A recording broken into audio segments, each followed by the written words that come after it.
this community is a part of my division. This is unforgivable.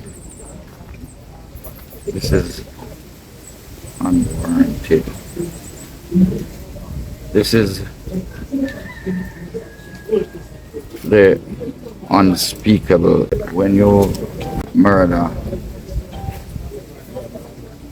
young one, elderly, female,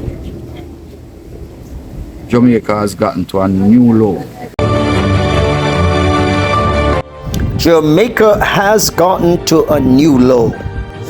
4-year-old boy among 2 adult females and a 13-year-old girl perished when their home was firebombed by thugs in Central Village, Jamaica. This is Cover Story Highlights. Let's get after it. But before we do, I invite you to subscribe, like, share, and add your comments below.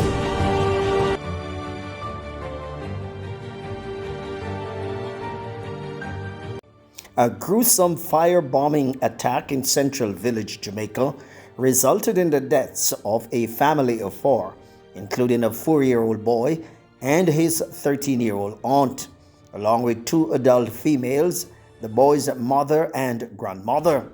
The attack occurred around 1:30 a.m., allegedly stemming from recent police recovery of weapons in the area. Gang violence targeting perceived informants has escalated, with multiple incidents including shootings and firebombings within a 24-hour period. The community, including local officials like a Member of Parliament Denise Daly and Spanish Town Mayor Norman Scott, are devastated by the tragedy. They visited both locations yesterday to give hope to the grieving residents who have started to move out of the community. A 4-year-old, a 13-year-old, and adults, come on, man. I mean, we becomes, I think something will become barbaric. I mean, this is I don't know how to describe this. And I hope whosoever and wherever they are right now, they recognize that we are coming. We are not going to stop until we get compound in peace and unity and to obey law, because this cannot continue. It cannot continue like this. And I am not going to preside over a constituency with so much lawlessness. You understand? And time come for us to make sure now that this place, compound, conform, and make the citizens feel safe. Because right now, persons are moving out. Everybody's afraid to even talk, because just by even talking to us, it might create a backlash a little later on for them. So people are locked away in fear. So we have to bring back the community in order that people can feel safe and feel free to speak, because they live here and they have to protect themselves, but at the same time, they have to help us to protect them. For the family, what plans, you have, for the family where, last basically everything, although that family can is wiped out, but, what assistance, to give to someone. Well, first and foremost, we need to find out if they are going to be comfortable coming back here. If they are not comfortable coming back here, and there is anything that, because normally when we have fires in the constituency, I give sometimes most of who I can help, I give them a 3 months rental and get them back on their feet. So I know that the basic things like a bed and a stove, toiletries, and things that the children who are affected can go back to school immediately, we will do so. But in terms of a long term, we will have to sit with them to find out exactly what would they prefer. MP, do you think there's a need for a long-term security presence in the area? Well, listen, this is the only community and communities in Windsor that get long-term, I do not know if the police can do anything more, because they are here as if they curfew the area almost every night. We have officers as far as from Constant Spring. So it's not lack of visibility of the officers. It's just brazen. And they believe that they have rights, that they can just go about and just kill and just burn down and just run out because they feel uncomfortable because a person might step on their toe or do something that they feel uncomfortable about. So what we need to do now is to sit with the police to see how best we can forge some relationship in terms of making sure that the citizens feel safe and that the citizens will be able to help us to rid the community of these kind of hoodlums and get back the place in order. MP, what we're seeing in communities like this is whenever the police make a raid and discover firearms or so, people always link other people, link them to be informers, so they get back at them. And they, most time is the innocent ones. Because guess what? They don't realize the level of intel that the police have now to use. And they start believing that, it must be somebody. Spanish Town Mayor Norman Scott was clearly distraught by the Barbaric incident. This is unforgivable. This is unwarranted. This is the unspeakable. When you maim, murder, young one, elderly, female, Jamaica has gotten to a new low.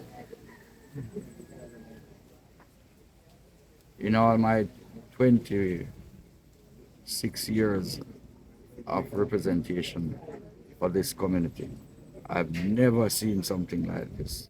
I would never ever expect that the community that is so loving, so caring, could have gone to this low. I'm calling on the government, the Minister of National Security. I don't know who is now the new commissioner, but all the security apparatus of the country to leave no stones unturned to bring all these perpetrators to justice swiftly. Because one of the problems that we have, and I don't condone vigilante justice, but vigilante justice is created when acts like these are not dealt with expeditiously. And so I'm calling on the security forces to do all that is in their powers. But I'm going to call on the community members too to tell me, if you're afraid of telling the police, tell me, because I will be the informer. I will be the informer, because I'm not afraid. And no acts of violence can intimidate me. So I'm going to call on community members to tell me if they are not entrusting of giving the information to the police. Give it to me.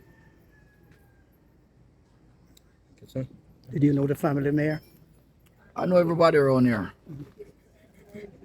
I know everybody around here. One of the victims, I have pictures in my phone that we took during the lead up to the elections. As a matter of fact, she said to me that she wanted me to give her a recommendation. And I said to her, at this time, I'm a candidate. Wait until after the 26th. Come back to me. And as a matter of fact, I said, not only will I be your council after the 26th, I would also continue as the mayor after the 26th. So you can come to the office of the mayor, because it will be me. The police say the investigation is in the formative stage, but they are actively trying to put the pieces together. Give us a sort of background as to what took place here this morning. About 1:30 this morning, police was called to an incident developing at Cajun Corner, where we are presently in the Central Village Police here. On arrival, the police found the house burnt and 4 bodies, 3 burnt beyond recognition, and a 4th that seemed to have died from, on the surface, could be smoke inhalation. We don't know, but the investigation in its formative stage, so we can't say exactly, but what we're told is that men were in the yard earlier, and communication was made to the police. When on the arrival of police, the house was burnt completely and the bodies removed. We 3 burnt beyond recognition, as I said before, and these 3 would have included a child said to be about 4 years old. The body that wasn't burnt was said to be a 13-year-old child attending high school in St. Catherine. We are doing some investigation along that line, and as I said, the investigation is in its formative stage, and we believe that it's arson, but we are working with the fire department to conclude and to make a determination as to what is happening. It might be premature to ask you this question. We know that some problems have developed in this area. In fact, somebody was shot, I think, yesterday. Could you say whether there, so far, you would have identified a linkage between that incident and this fire?